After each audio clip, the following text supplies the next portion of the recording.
Hey guys, in this video we are putting together all of our skills that we've learned with Quadratics, and we're going to be using them to sketch the graphs. So, sketching is different than plotting. Remember back in the good old days, you'd be given a coordinate table and you'd fill it in. At A level, we can't be asked to go to all that effort. So instead, most of the time we just sketch graphs. Now when you sketch a graph, you are only labelling some very important parts of the graph. So by no means is it deadly accurate, but as long as you've got the important parts labelled, it's absolutely fine. So, personally, I think back when I was doing my A-levels, graphs is something I struggled with, so I'm going to do 2 videos on sketching Quadratics. In this one, we're going to go over, I think, 4 examples. In the next one, I don't know how many yet, but we'll go over maybe some slightly trickier ones, and just hopefully make sure that you can all do it alright. Okay, so first of all, what do we need to include in our sketches? Good question. Okay, so first up, we need to determine the shape of the graph. So it's either going to be U-shaped or N-shaped. If there's a positive x squared term, then it's U-shaped. If the x squared term is negative, then the graph is N-shaped. Or I like to think of them as happy quadratics for positive x squared and happy quadratics for negative x squared. So once we've determined that, we then need to find, if they exist, the X-Intercepts. Now these are the roots or the solutions to the equation. So they don't always exist. Sometimes we have 1, sometimes we have 2. Hopefully by now you're happy with the discriminant. So our first job would be to use the discriminant to check how many solutions we are looking for. We don't want to put effort into trying to solve a quadratic that has no solutions, because then we're wasting our time. So, once we've used our discriminant, we would then know if we're looking for 2, 1 or 0 roots or solutions. So we then need to find those either by factorising and solving, completing the square or the quadratic formula, or we are going to make something soon called the factor theorem, but we haven't got there yet. So, up to here, if you've drawn the shape of your curve, or your parabola, we should call it, and then we know how many roots or solutions there are, we can then draw an x-axis that either goes through the curve twice, once, or not at all.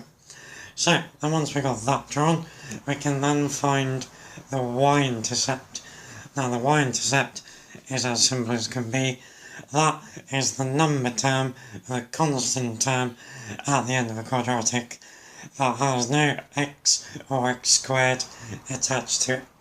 So once we know that, we can then draw the y-axis in.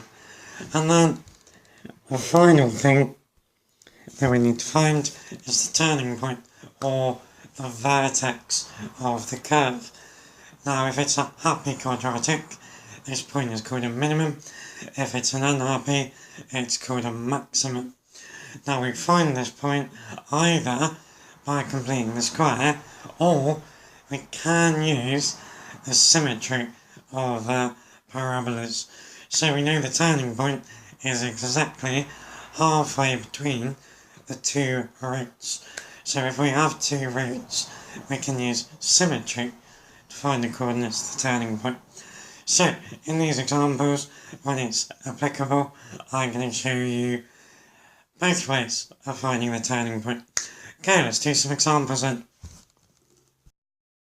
Okay then, the first example, so f of x equals x squared plus 6x plus 8. So, first of all, is this happy or unhappy? Well, we have a positive x squared, so we know the shape of our parabola is something like that. Ideal. Next, how many solutions are we looking for? So A is 1, B is 6, C is 8. So B squared minus 4AC, the discriminant is going to be 36 minus 4 times 1 times 8. 4 times 8 is 32, so 36 minus 32 is 4. So the determinant is greater than, discriminant is greater than 0. So we have 2 real roots. So before we find those, what I can now do is draw in my x-axis like that goes through the curve in 2 distinct places, so 2 different places. Okay, so now what we want to do is find these x-intercepts. So let's use green. So we can factorise this guy quite nicely to x plus 2 times x plus 4. Now if we set that equal to 0, we then know that x equals minus 2 and minus 4. So the coordinates of this point here are minus 2, 0, so this guy, and the coordinates of this point over here are going to be minus 4, 0, like that. Okay, so we found our x-intercepts. Good times. Next, we want to find the y-intercept. So if we look back at the equation of our quadratic, the number at the end is 8. There. So we can draw in our y-axis now. So we know the y-axis is always the line x equals 0. So it's going to be to the right of both of our roots, like that. So the coordinates up here at this point are 0, 8, like that. So let's take a look at what we got so far. So we know the shape of our quadratic, we know the 2 roots, we know the y-intercept. The last thing we need to find is the turning point. So we'll do that first by completing the square. So our graph is x squared plus 6x plus 8. Now we want to write this in completed square form, which is going to be x plus 3 squared plus 8 on the outside, but then we have to subtract 3 squared, so minus 9, like that. So the completed square form is x plus 3 squared minus 1. So the coordinates of the vertex are minus 3 minus 1, like that. So we now know the coordinates at this point here are minus 3 minus 1.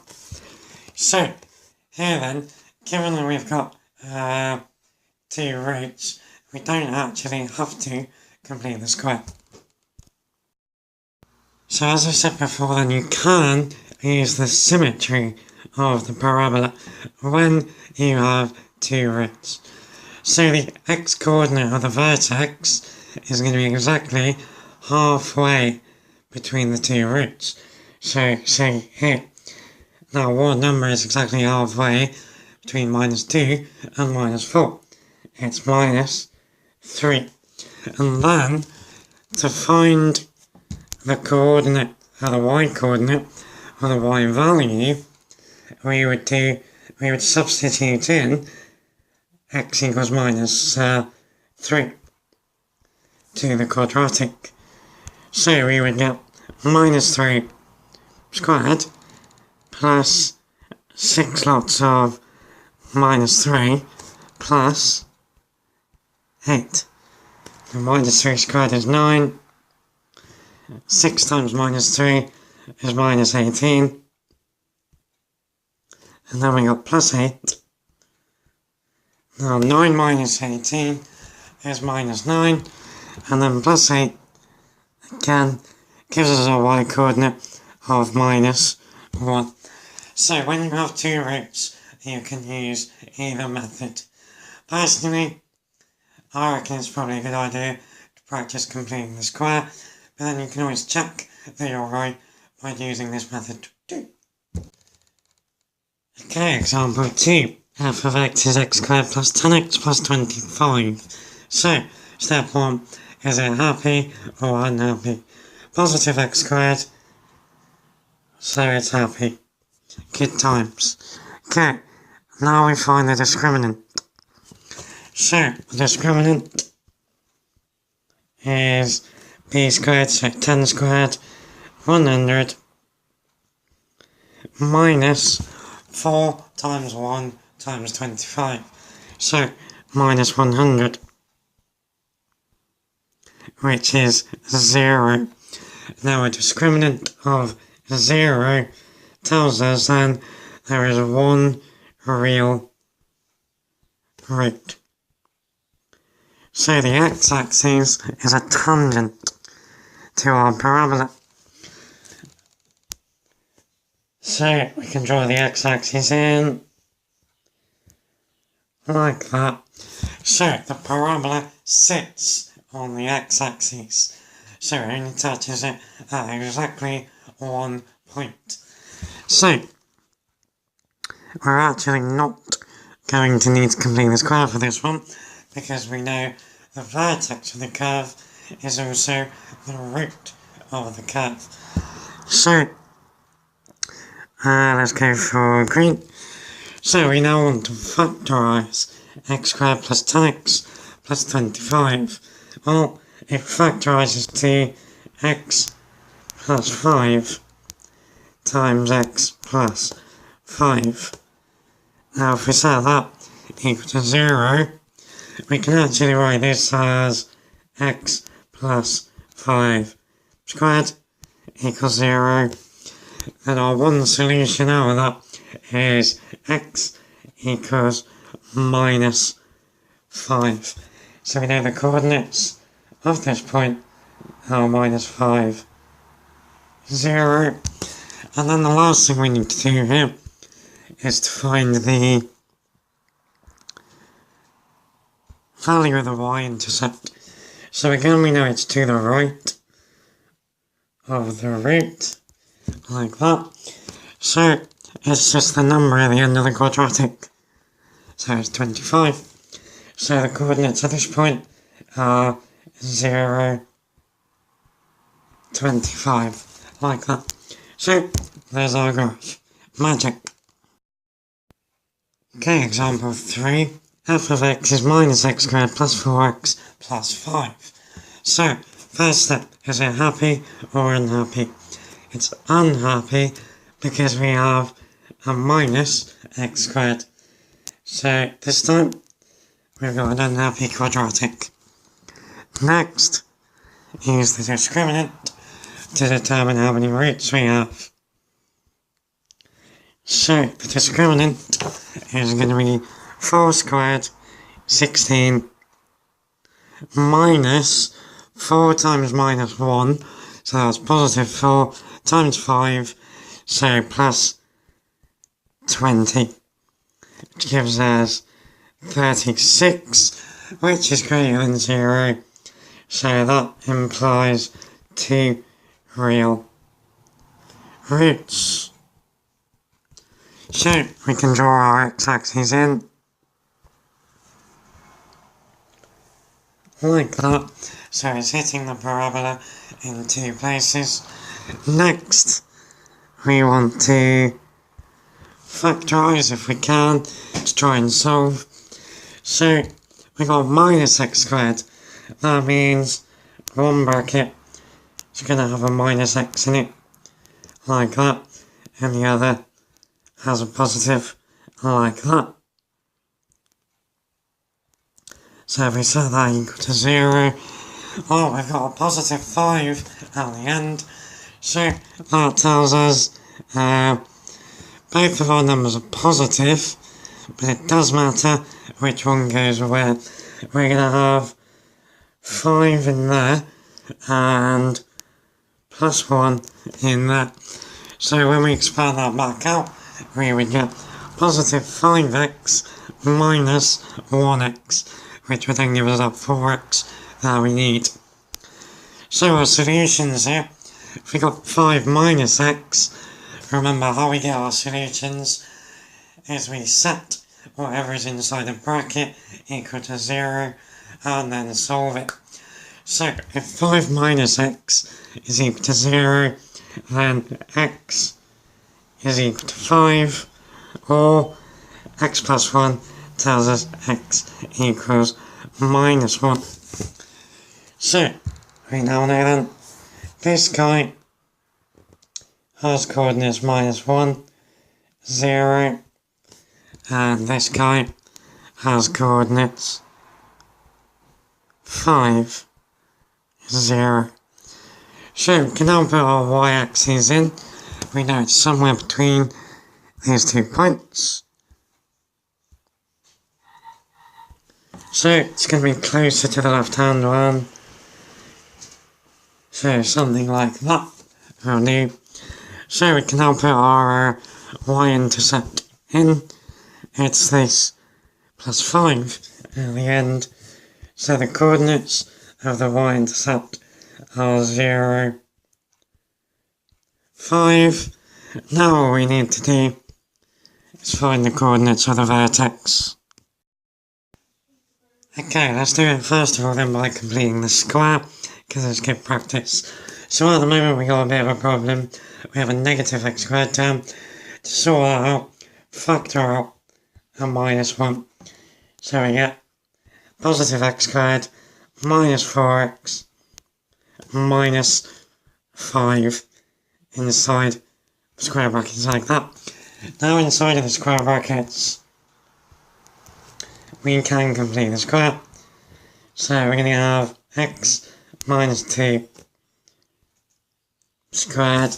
Now we've got a minus 5, but we also then have to subtract 2 squared. 2 squared is 4, minus 5 minus 4 is minus 9, like that. So if we then let our negative back in, it can't get inside the round brackets because of the power. So all it can do is sit on the outside, like that. But what it is going to do, it's going to turn that negative 9 into positive 9. So this gives us coordinates for our maximum as positive 2, positive 9, like that. So we can now fully label our quadratic. So this point has coordinates 2, 9. Let's just check that using the symmetry of our roots. So our lower root is minus 1, our upper root is 5. In total then, there is a difference of 6. So the midpoint of that is going to be 3, either lower than 5 or more than minus 1, which does indeed give us an x-coordinate of 2. So 2 is the midpoint of minus 1 and 5. So that would be our x-coordinate, as we already know it is. But if we were doing it by symmetry, that's our x-coordinate. So if we then did f of minus 2 we would get, sorry, f of positive 2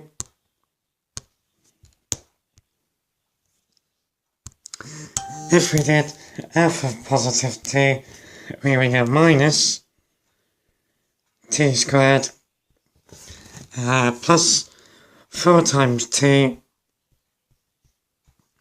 plus, what was the number I've forgotten, plus 5 at the end. Okay, now, 2 squared is 4, so we got minus 4, 4 times 2 is 8, so we got plus 8, plus 5. Now minus 4 plus 8 is 4, add 5 does indeed give us 9. So that's how we would do it if we were using the symmetry of the roots. Okay, so I know I said back along I was going to do 4 examples in this video. My tablet's running out of battery, I'm running out of battery, so I'm going to call it a day for this video. I'll make it up in the next one where we do more examples. Take care guys.